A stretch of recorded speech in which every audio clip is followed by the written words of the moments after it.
नमस्कार मित्रांनो, तुमच्या सर्वांचं मी आपल्या इग्नाइट एसएससी चॅनलमध्ये स्वागत करतो. मित्रांनो, तुम्हाला प्रश्न पडला असणार आहे की सर, थंबनेलला तर आम्ही पाहिलं होतं की तुम्ही सीबीआय ऑफिसर या पदासाठी माहिती सांगणार आहेत आणि बॅकग्राऊंडला तर इन्फॉर्मेशन जरा वेगळी आहे.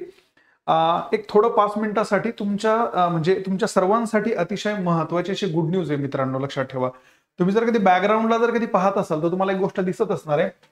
ज्या महाराष्ट्र शासनाच्या अंतर्गत परीक्षा होतात, ज्याही महाराष्ट्र शासनाच्या अंतर्गत जितक्याही एक्झाम आहेत, जसं बार्टी असेल, टार्टी असणारे, महाज्योती असणारे, या लक्षात, तर त्यांच्याबद्दल ज्या मोफत प्रशिक्षण प्रोव्हाइड करतात विद्यार्थ्यांना, स्पर्धा परीक्षा करणाऱ्यांना, तर त्यांच्यासाठी आपली ही बॅच आहे. बरं, ही बॅच का आहे त्याच्या मागे एकदम महत्वाचं महाज्योतीचं अपडेट आलंय मित्रांनो. महाज्योतीचं जे फॉर्म आहे, तर फॉर्म फिलिंग प्रोसेस सुरू आहे महाज्योती, लक्षात. आणि कशा कशासाठी निघालेल्या आहेत? एसएससी सीजीएल आहे, लक्षात. एसएससी सीजीएल साठी निघालेला आहे, बँकिंग साठी आहे, इन्शुरन्स साठी आहे, लक्षात ठेवा, या सर्वांसाठी आहे. आणि अजून महाराष्ट्र इंजिनिअरिंग सर्व्हिसेस, या सर्वांसाठी महाज्योतीने जे आहे तर ते प्रशिक्षण सुरू केलंय. आणि भरपूर वर्ग असा आहे महाराष्ट्रातला की जे विद्यार्थ्यांना, भरपूर लोकांना माहितच नाहीये. भरपूर विद्यार्थ्यांची जी आर्थिक परिस्थिती आहे तर ती सबळ नसल्या कारणामुळं सरकार त्या मुलांना, त्या लेकरांना हेल्प करत असतं, लक्षात ठेवा. आणि त्याच अनुषंगाने मोटो घेऊन आपण सुद्धा ₹1 एक बॅच लॉन्च केलेली मित्रांनो. ₹1 ही बॅच आहे. या बॅच मध्ये तुम्हाला काय काय आहे? ही बॅच पहिले कशासाठी बॅच आहे? टार्टी, बार्टी, महाज्योती यासारख्या ज्या सरकारच्या प्रशिक्षणार्थ संस्था आहेत, यांच्यामधून जर तुम्हाला नंबर लावायचा असणार आहे तर आपल्याला एक सीईटी द्यावी लागते, लक्षात ठेवा. तर बऱ्याच लेकरांना माहिती नाही की सर, सीईटी मध्ये, परीक्षेमध्ये प्रश्न कोणत्या स्वरूपाचे येतात, कोणत्या लेव्हलचे प्रश्न येतात. सो आपण आतापर्यंत जितक्याही या सरकारच्या परीक्षा झालेल्या आहेत तर त्यांचा आढावा आणि त्यांचा अभ्यास करून आपण सर्वांसाठी ₹1 बॅच लॉन्च केली मित्रांनो, जी महाराष्ट्रात कोणीच नाही केली. पोलीस भरती करायचं असेल तरी सुद्धा बॅच आहे, कंबाईन आहे, राज्यसेवा आहे, एमईएस आहे, महाराष्ट्र इंजिनिअरिंग सर्व्हिस आहे, बँकिंग आहे, एसएससी आरआरबी आहे, या सर्वांसाठी ₹1 बॅच आहे, लक्षात. आणि कशासाठी? सामायिक प्रवेश परीक्षा. जर तुम्हाला बार्टी, टार्टी, महाज्योती सारथी कशातूनही एनरोलमेंट घ्यायचं असणार आहे तर लक्षात ठेवा, तुम्हाला एक ती सीईटीची एक्झाम द्यावी लागणार आहे. ती सीईटीची एक्झाम नेमकी काय आहे, अभ्यास कसा करायचा, कोणता करायचा, तर यासाठी स्पेशली ही बॅच लॉन्च केलेली आहे. क्लिअर आहे बिलकुल? चला, थोडक्यात सांगायचं तर मी तुम्हाला काही गोष्टी फायनली सांगतो, जरा लक्षात ठेवा. सो महाज्योतीचे जे आहे तर ते फॉर्म सुटलेत मित्रांनो. महाज्योतीचे जे आहेत तर फॉर्म्स जे आहेत तर ते रिलीज झालेले आहेत. सो यांच्याबद्दलचं सर्व जे अपडेट आहे तर ते का आपण आता जो तुम्ही व्हिडिओ पाहताय तर त्याच्या नोटिफिकेशन मध्ये तुम्ही पाहून घ्या. त्याच्या नोटिफिकेशन मध्ये लिंकची डिस्क्रिप्शन दिलेली आहे, लक्षात ठेवा. तुम्ही गुगल फॉर्म भरा की जेणेकरून तुम्हाला तो महाज्योतीचा फॉर्म भरत असताना जितक्याही डाऊट्स आणि डिफिकल्टी असणार आहे तर त्या सर्व प्रश्नांचं निरसन आपण करूया मित्रांनो. सो त्याच्यामुळे तुम्हाला फॉर्म भरणं गरजेचं आहे. जर काही डाऊट्स असतील तुम्हाला तर आपला या नंबरवरती कॉन्टॅक्ट करायला विसरायचं नाही मित्रांनो, लक्षात. या नंबरवरती कॉन्टॅक्ट करायला विसरायचं नाही, ठीक आहे. आणि सगळ्यात महत्वाचं, टेलिग्राम चॅनल सुद्धा, जो टेलिग्राम ग्रुप आहे आपला, जे टेलिग्राम चॅनल आहे तर त्याला सुद्धा तुम्ही सबस्क्राईब करून ठेवा की जेणेकरून तुम्हाला इथून पुढं ज्या पण अशा काही एक्झाम वगैरे येणार आहेत त्यांचे फॉर्म सुटलेत, काही महत्वाच्या गोष्टी तुम्हाला आम्हाला विचारायच्या असतील तर तुम्ही पटकन आम्हाला विचारू शकता. सो चला मग आपण आलो आपल्या मुद्द्यावरती. तुम्हाला सर्वांना मी मागच्याच वेळेला बोललो होतो, आपण एक सिरीज सुरू केलेली आहे. आणि सिरीज कशाबद्दलची रे?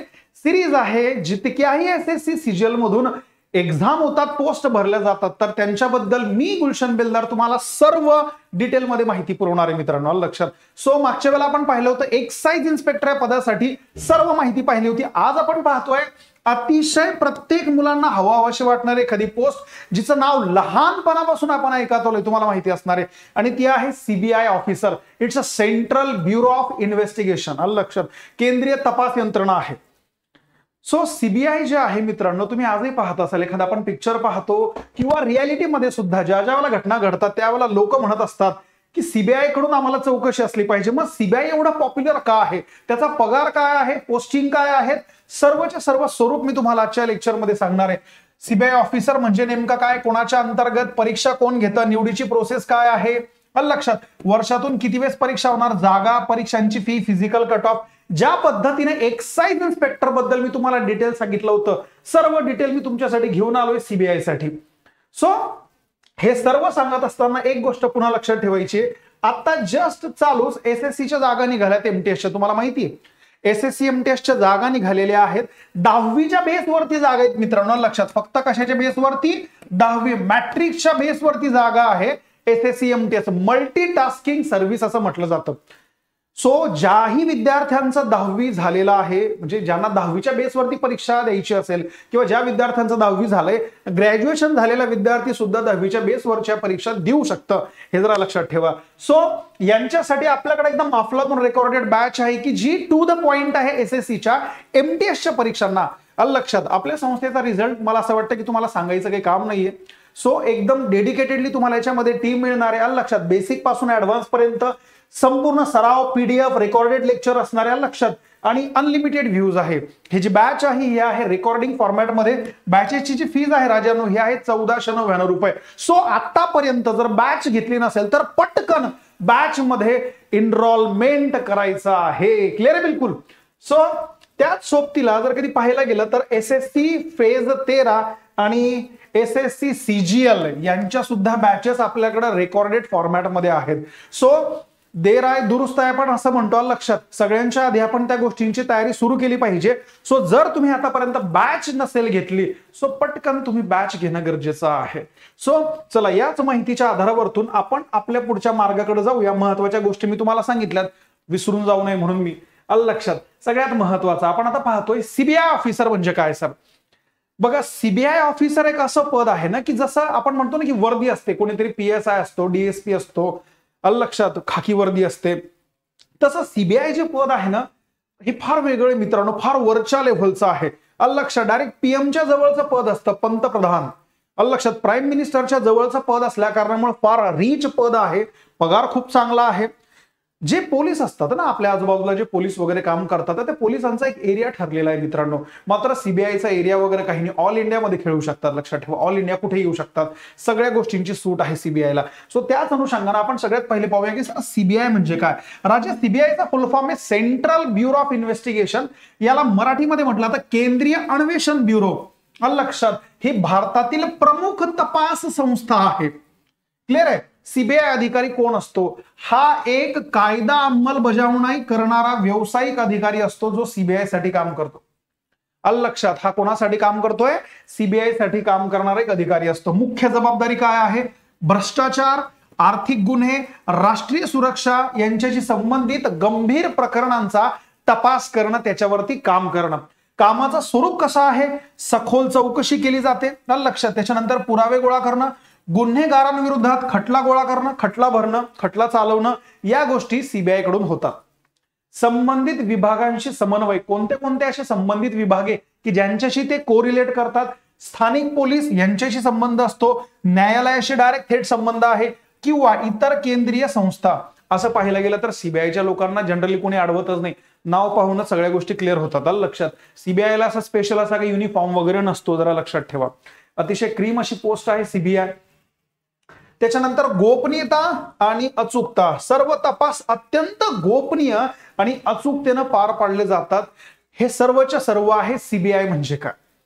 थोडक्यात पुढे गेल्यानंतर आपण पटकन पाहणार आहेत की सर सीबीआय हे कुणाच्या अंतर्गत येतं, कुणाच्या अधिपत्याखाली येतं. राजांनो, सीबीआय जी पद आहे ना, सीबीआय हे भारत सरकारच्या कार्मिक, लोक तक्रार आणि निवृत्त वेतन मंत्रालयाच्या ministry of personnel public grievance आणि पेन्शन अधिपत्याखाली येतं. लक्षात ठेवा. ओके, पंतप्रधानाचे थेट नियंत्रण असतं याच्यावरती. लक्षात ठेवा, म्हणून भरपूर लोक सीबीआयची चौकशी करतात, कारण थेट कनेक्शन पीएम ऑफिस सोबतीला असतं.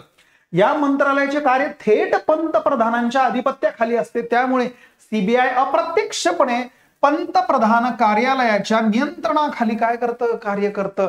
आणि म्हणून सीबीआय इतकं महत्वाचं आहे. सीबीआयच्या नांदी कोणी लागतच नाही. लक्षात ठेवा, कायद्यानुसार स्वायत्त संस्था आहे सीबीआय. लक्षात, सीबीआयच्या बद्दल जर कधी पाहिलं गेलं ना तर सीबीआयचा याच्या आधी जो काही ओपनिंग झालं असेल ना, तर सीबीआयचं ओपनिंग वेगळ्या कारणामुळे झालं होतं. लक्षात ठेवा, ज्या बाकीच्या गोष्टी वगैरे असतात, हे म्हणजे हेरफार जी असते तर त्या शोधण्यासाठी झालं.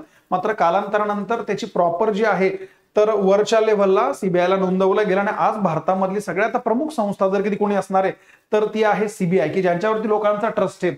सीबीआय ही एक स्वायत्त तपास संस्था आहे. स्वायत्त म्हणजे स्वतःचे अधिकार असणारी, पण तिच्या कामकाजासाठी सरकारकडून प्रशासकीय मंजुरी आवश्यक असते. लक्षात ठेवा, काय असतं? प्रशासकीय मंजुरी आवश्यक राहते. सो न्यायालयीन नियंत्रण, अनेक वेळा सीबीआयला सर्वोच्च न्यायालय किंवा उच्च न्यायालयाचे आदेश प्राप्त होऊन तपास सुरू करावा लागतो. लक्षात, याला म्हटलं जातं सीबीआय. सीबीआय कोणाकोणाच्या अधिपत्याखाली येतं हे जरा समजून घ्या. त्याच्यानंतर काही वेळा डेप्युटेशन किंवा आयपीएस अधिकाऱ्यांच्या सुद्धा त्या गोष्टी अंडरमध्ये असतात. सीबीआय मध्ये आयपीएस अधिकारी डेप्युटेशनवर काम करतात, त्यामुळे गृह मंत्रालयाशी देखील याचा थेट संबंध राहतो. म्हणजे सीबीआय असं एक पद आहे की जे सर्वांची जॉईन, लक्षात ठेवा, जितक्याही एक्झाम आहेत तर त्या सर्वांशी, किंवा जितकेही पद आहेत मोठे मोठे तर त्या सर्वांशी सीबीआयचं थेट कनेक्शन असतं. थेट लक्षात ठेवा. यांना वर्दी वगैरे नसते, आणि विशेष म्हणजे ना 13 महिन्याचा पगार मिळतो. माहिती का तुम्हाला? 13 महिने पगार मिळतो ना. 13 महिने, काहींचं म्हणणं की सर कॅलेंडरमध्ये 13 महिने कुठे आहेत, सांगतो पुढं. ठीक आहे ना, चला. सो सीबीआय ऑफिसरच्या निवडीची प्रक्रिया काय असते? सिंपल आहे. सगळ्यात महत्वाचं, जर तुम्हाला सीबीआय व्हायचं असणार आहे तर तुम्हाला आयपीएसच्या माध्यमातून जाता येतं, आणि आयपीएस व्हायचं असेल तर युपीएससी द्यावे लागणार. लक्षात. सो युपीएससी मधून आयपीएसच्या मार्गाने तुम्ही सीबीआय मध्ये जाऊ शकतात, एक डायरेक्ट मोठ्या पदावरती, डायरेक्ट डीएसपीच्या पदावरती. लक्षात, आयपीएसच्या पदावरती तुम्ही जाऊ शकता. आणि दुसरा अजून एक आहे, तर ते आहे एसएससी सीजीएल. स्टाफ सिलेक्शन कमिशनच्या अंतर्गत सीजीएल ची जी एक्झाम आहे, कंबाईन ग्रॅज्युएट लेवल, जर ती परीक्षा जर आपण दिली तर त्या परीक्षेच्या मार्फत आपण डायरेक्टली कोणत्या पदावरती जाऊ शकतो? सीबीआयच्या. सीजीएल मधून खूप साऱ्या पदांसाठी जे आहे तर ते एक्झाम घेतली जाते. जरा लक्षात ठेवा, सीबीआय असेल, एक्साइज असणारी, ईडी असणारी, जीएसटी असणारे, तर त्यांच्याच सारख्या पदांमध्ये एक पद मोडतं, तर ते म्हटलं म्हणजे कुठलं आहे? CBI officer. जर तुम्ही ती परीक्षा पास झालात तर तुमचं चयन जे आहे, तुमची जी निवड आहे तर ती सीबीआय ऑफिसर म्हणून केली जाते. आता सगळ्यात महत्वाचं, मग सर एसएससी आहे तरी काय? सगळ्यात महत्वाचं, एसएससीचा अर्थ आहे स्टाफ सिलेक्शन कमिशन. ज्या लेकरांना माहिती नाही त्यांनी लक्षात ठेवा, एसएससी म्हणजे काय आहे? Staff selection commission. एसएससी ही खूप साऱ्या वेगवेगळ्या पदांसाठी एक्झाम कंडक्ट करते. कशा कशासाठी एक्झाम कंडक्ट केले जातात? ग्रुप ए आहे, सॉरी ग्रुप ए नाही, लक्षात, ग्रुप बी आहे, ग्रुप सी आहे, ग्रुप डी आहे. या भिन्न पदांसाठी एसएससी एक्झाम कंडक्ट करतं. याच्यामध्ये जीडी, ग्राउंड ड्युटी म्हणतो आपण, बीएसएफ, सीआयएसएफ, अशा खूप साऱ्या एक्झाम जीडी मध्ये येतात. सध्या जी आलेली आहे 10वीच्या बेसवरती ती एमटीएस आहे. त्याच्यानंतर 12वीच्या बेसवरची कोणती आहे? सीएचएसएल. आणि नंतर ग्रॅज्युएशनच्या बेसवरची परीक्षा कोणती आहे? तर सीजीएल ही परीक्षा आहे, कंबाईन ग्रॅज्युएट लेवल. एवढ्या परीक्षा कंडक्ट केल्या जातात स्टाफ सिलेक्शन कमिशन मधून. स्पेशली जर आपण एसएससी सीजीएल बद्दल कधी बोलायचं झालं, लक्षात, एसएससी सीजीएल बद्दल जर कधी बोलायचं झालं, ही एक्झाम जी आहे ही एक्झाम राजानो 3 फेज मध्ये पार पडते. कशामध्ये? 3 फेज मध्ये. जसं आपण महाराष्ट्रामध्ये राहून असं म्हणतो, लक्षात, महाराष्ट्रामध्ये आपण राहून म्हणतो प्री असं म्हणतो, लक्षात, नंतर आपण म्हणत असतो मेन्स. मात्र सेंट्रल लेव्हलला प्री हा शब्द न वापरता त्याला म्हटलं जातं टियर 1, लक्षात, नंतर म्हटलं जातं टियर 2.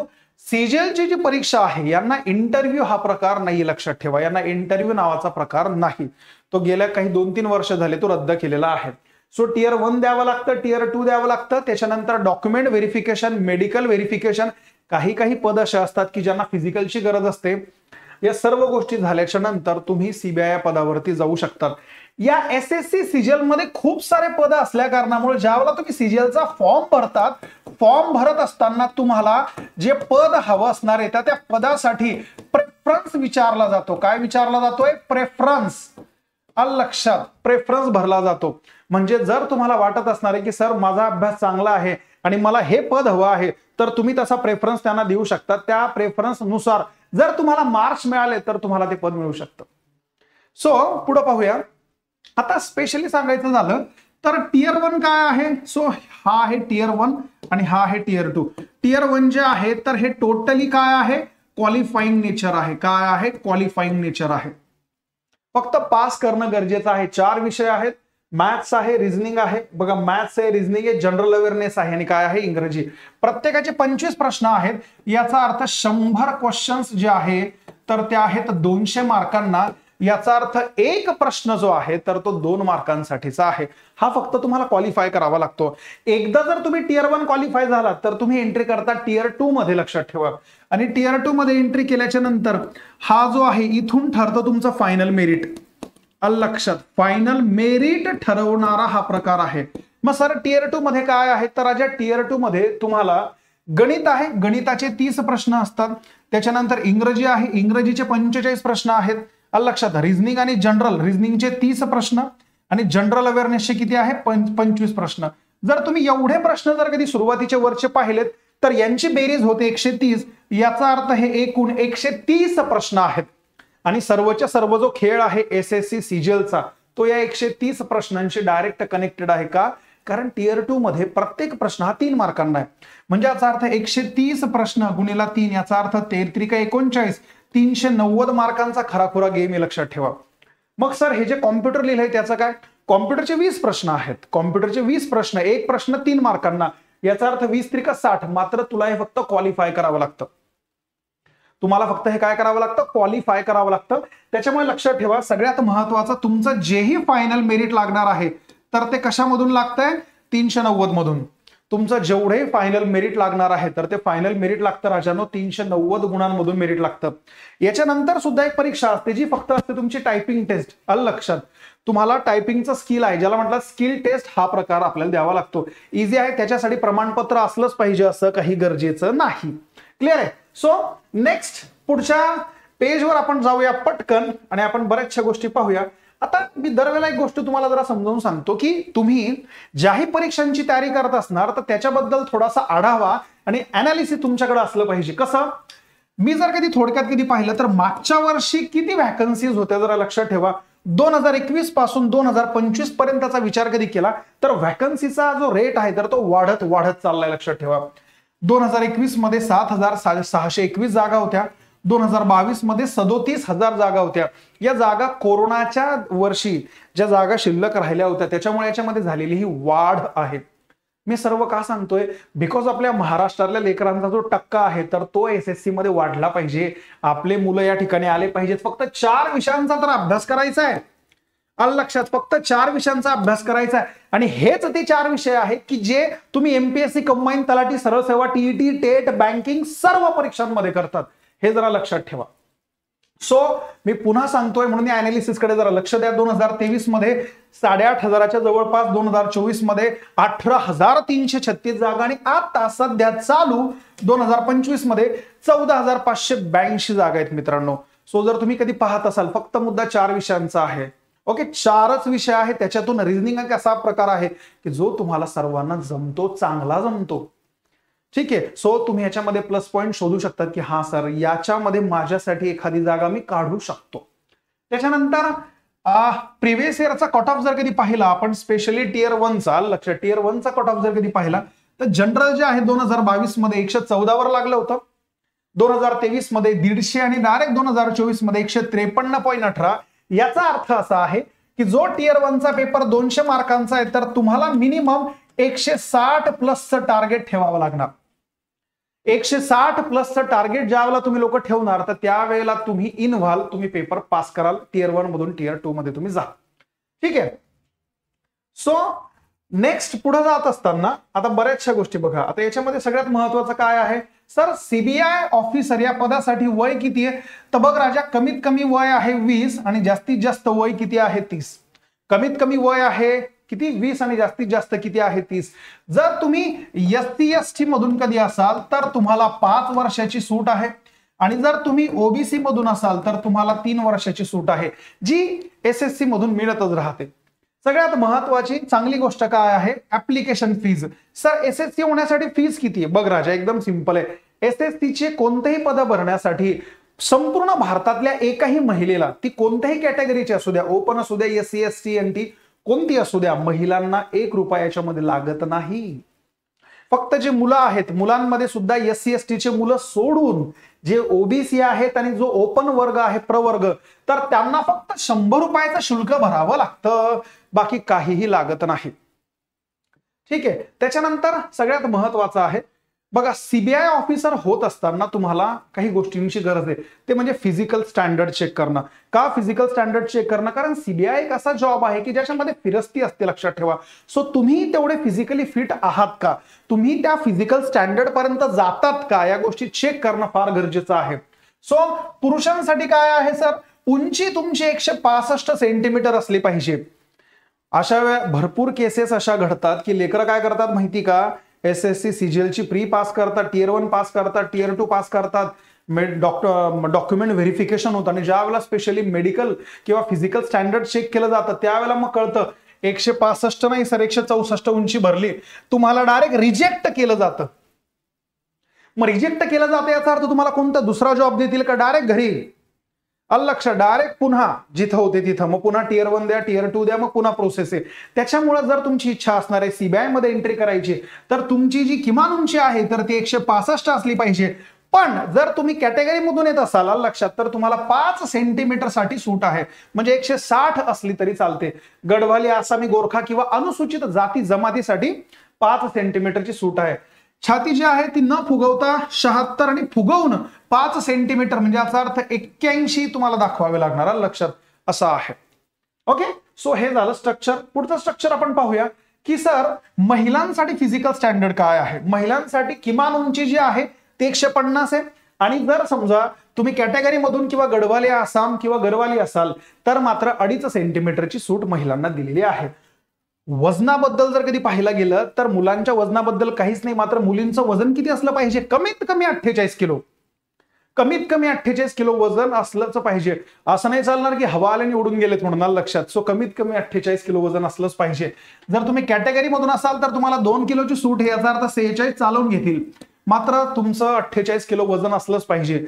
जर वजन तुमचं तेवढं भरलं नाही तर ते दिलेल्या टायमाच्या आतमध्ये जर तेवढं तुम्ही वजन वाढवू शकत असाल तर मग मात्र तुम्हाला इन केलं जातं, अदरवाईज तुम्हाला सुद्धा याच्यातून रिजेक्ट केलं जातं. क्लिअर आहे, लक्षात. हा, चलो आता पुढे पहा, सीबीआय ऑफिसरच्या कामाचं स्वरूप काय आहे. बघा, कामाचं स्वरूप काय सगळ्यात महत्वाचं आहे. प्रशिक्षण संस्था पाहूया आपण. बघा, कामाचं स्वरूप काय आहे. आता कामाचं स्वरूप ज्यावेळेला आपण पाहत असतो ना मित्रांनो, लक्षात, ज्यावेळेला आपण स्पेशली कामाचं स्वरूप पाहतोय तर या कामाच्या स्वरूपामध्ये सगळ्यात महत्वाची गोष्ट आहे प्रशिक्षण संस्था. लक्षात, ट्रेनिंग तर घ्यावी लागणार आहे. सो सीबीआय अधिकाऱ्यांचे, सीबीआय जे अधिकारी आहेत तर सीबीआय अधिकाऱ्यांचं जे प्रशिक्षण आहे तर ते सीबीआय अकॅडमी गाझियाबाद उत्तर प्रदेश या ठिकाणी होतं. त्याच्यानंतर प्रशिक्षण कालावधी किती आहे, जनरली 16 ते 20 आठवडे, याचा अर्थ 4 ते 5 महिन्यांपर्यंत प्रशिक्षण सुरू असतं. ठीक आहे ना. त्याच्यानंतर प्रशिक्षणामध्ये प्रकार काय आहेत, तांत्रिक गोष्टी शिकवल्या जातात, कायदेशीर आहे, शारीरिक आहे, आणि मानसिक प्रशिक्षण सीबीआयच्या ट्रेनिंग मध्ये दिलं जातं. इंटरनल सिम्युलेशनचा अर्थ काय, विविध केस स्टडीज आहे, रोल प्लेस करावे लागतात, त्याच्यानंतर मॉक तपासावे लागतात. अशा प्रकारच्या भरपूर साऱ्या भिन्न भिन्न गोष्टींसाठी तुम्हाला त्याच्यामध्ये शिकवलं जातं, लक्षात ठेवा, ट्रेनिंग दिली जाते. शस्त्र सुद्धा तुम्हाला चालवण्याची ट्रेनिंग दिली जाते, लक्षात ठेवा. फायरिंग, शस्त्र हाताळणी आणि आत्मसंरक्षणाचे धडे दिले जातात, कारण नावच काय आहे, सीबीआय. शारीरिक प्रशिक्षण, दररोज दौड, व्यायाम, लक्षात, पथसंचलन, ड्रिलिंग करणं, याचं कारण तेच मित्रांनो की तुमचा फिटनेस याच्यामधून चेक केला जातो. त्याच्यानंतर प्रशिक्षणानंतर मूल्यांकन किती आहे. अंतिम परीक्षेत लेखी प्लस प्रात्यक्षिक प्लस शारीरिक चाचणी घेतली जाते, लक्षात ठेवा. शेवटच्या केसमध्ये प्रशिक्षणानंतर तुमचं मूल्यांकन केलं जातं, हे सगळ्यात जास्त महत्वाचं.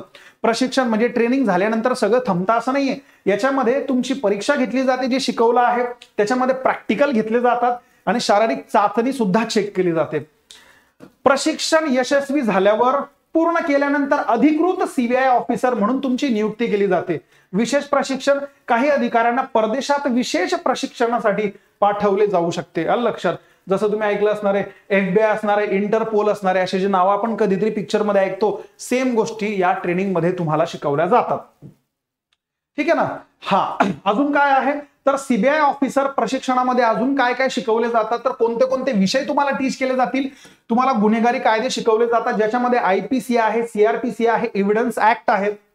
त्याच्यानंतर भ्रष्टाचार प्रतिबंधक कायदे, आर्थिक गुन्ह्यांचा तपास करणं, सायबर गुन्हे व डिजिटल फॉरेन्सिक, की ज्याचा मेन रोल आहे सायबर, त्याचा जो मेन रोल आहे तर तो आहे सीबीआयच्या सोबतीला.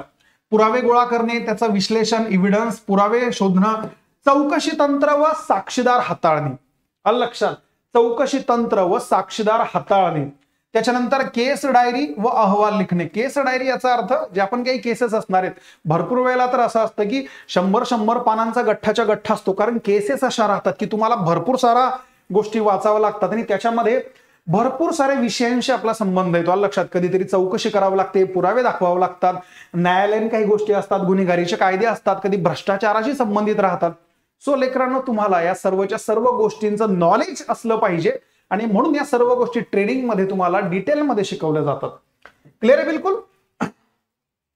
आता सगळ्यात महत्वाचं आपण काही गोष्टी पाहूया. पगार पाहायचा आहे, पगार तर फार महत्वाचा आहे. मग सीबीआय जर तुम्ही झालात, जर तुम्ही सीबीआय ऑफिसर म्हणून जॉईन झालात तर पगार किती? पगार जो ठरतो ना, तर याच्यासाठी असतात बाळांनो 3 सिटी, XYZ. आलं लक्षात. झेड म्हटलं म्हणजे कोणती सिटी सर? Good city. आलं लक्षात. वाय म्हटलं म्हणजे कोणती सिटी? बेटर. आणि एक्स म्हटलं म्हणजे कोणती सिटी? Best city.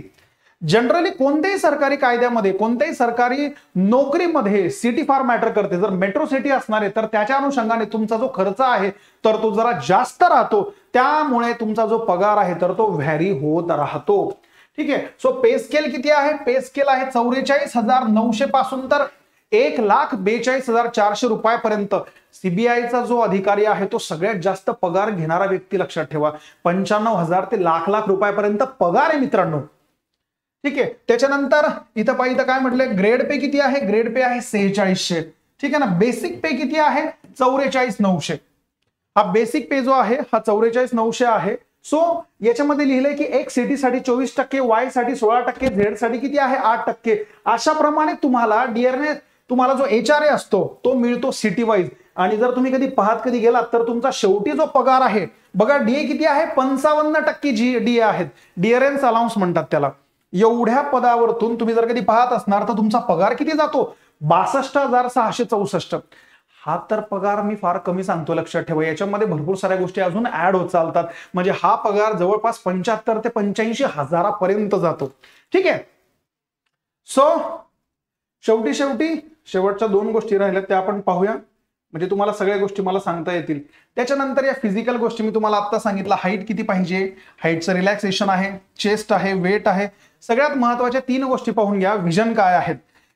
सगळ्यात महत्वाचा कलर ब्लाइंडनेस असणारा जो पर्सन असणार आहे तर तो सीबीआय मध्ये चालणार नाही. त्याच्यासाठी काही अटी दिलेल्या आहेत की जे विजन आहे तर ते तुमचं एका डोळ्याने 6/6 आणि दुसऱ्या डोळ्याने किती असलं पाहिजे? 6/9 असलं पाहिजे. तुम्ही चष्मा घाला अगर चष्मा नका घालू, मात्र तुम्हाला समोरच एकदम क्लिअर दिसलं पाहिजे. याला म्हटलं जातं आय साईट. आणि लास्ट मध्ये बघा, ठीक आहे, लास्ट मध्ये शेवटचा आपण पाहतोय की सर प्रमोशन कसं असतं. प्रमोशन जर कधी पाहायला गेलं तर तुम्ही सब इन्स्पेक्टर म्हणून एंट्री करतात, त्याच्यानंतर इन्स्पेक्टर आहे, डिप्टी SP आहे, ऍडिशनल SP आहे, सुप्रिटेंडंट आहे आणि त्याच्यानंतर DIG आहे. लेवल 7, 8, 10, 11, 12, 13A आणि त्याच्यानुसार तुमचा बेसिक पे किती आहे आणि तुमच्या हातामध्ये मिळणारा टोटल पगार किती आहे, या सर्वच्या सर्व गोष्टी तुम्हाला मिळत असतात. सो मी तुम्हाला या लेक्चरमध्ये सीबीआयच्या साठी सर्व गोष्टी डिटेलमध्ये समजावून सांगितलेल्या आहेत, सर्व गोष्टी. तरी सुद्धा जर तुम्हाला काही गोष्टींबद्दल प्रश्न असला, काही गोष्टी समजल्या नाही, काही गोष्टी विचारायच्या असतील तर या आपल्या नंबरवरती कॉन्टॅक्ट करा. आलं लक्षात. किंबहुना तुम्ही जो आपला इनबॉक्स आहे, आलं लक्षात, मेसेज मला करू शकता. त्याच्या जर तुम्हाला असं वाटतही असेल की सर आम्हाला एखाद्या एक्झाम बद्दल माहिती हवी तर कमेंट बॉक्स मध्ये लिहून पाठवा, लक्षात ठेवा. ओके. सो जर चॅनलला लाईक शेअर नसेल केलं तर चॅनलला सबस्क्राईब करून ठेवा की जेणेकरून तुम्हाला अशा बऱ्याचशा गोष्टी तुम्हाला मिळत राहतील. अँड द लास्ट, शेवटचं मित्रांनो, इग्नाइट जे आहे आता हे फार वेगळ्या युद्ध पातळीवरती महाराष्ट्रातील, भारतातील लेकरांसाठी आपण आता काम करायला सुरुवात केली की मुलांना आपल्याकडून जे आहे तर ते खूप चांगलं एज्युकेशन गेलं पाहिजे, कमी पैशांमध्ये खूप चांगली क्वालिटी गेली पाहिजे. यासाठी आपले दर्जेदार बॅचेस आहेत, लक्षात ठेवा. दर्जेदार कोर्सेस तुम्ही पाहू शकतात. UPSC आहे, TAT आहे, सरळ सेवा, WRD आहे, पोलीस अधिकारी, तलाठी. इव्हन एवढंच काय तुम्ही पाहू शकतात, आपण बँकिंग सुरू केलं मित्रांनो, लॉ CET सुरू केली, लहान लेकरांसाठी नवोदयच्या परीक्षा आहे. सो इतका मोठा जो आपला कोर्सेस आहे, या सर्वच्या सर्व गोष्टींसाठी तुमच्याकडे इग्नाइटचं जे ऍप आहे तर ते असणं गरजेचं आहे. ते डाउनलोड करा. जर तुम्हाला चेक करायचं असेल इग्नाइट संस्था काय आहे तर युट्यूब वरती जाऊन सर्वच्या सर्व व्हिडिओज पहा, क्वालिटी पहा.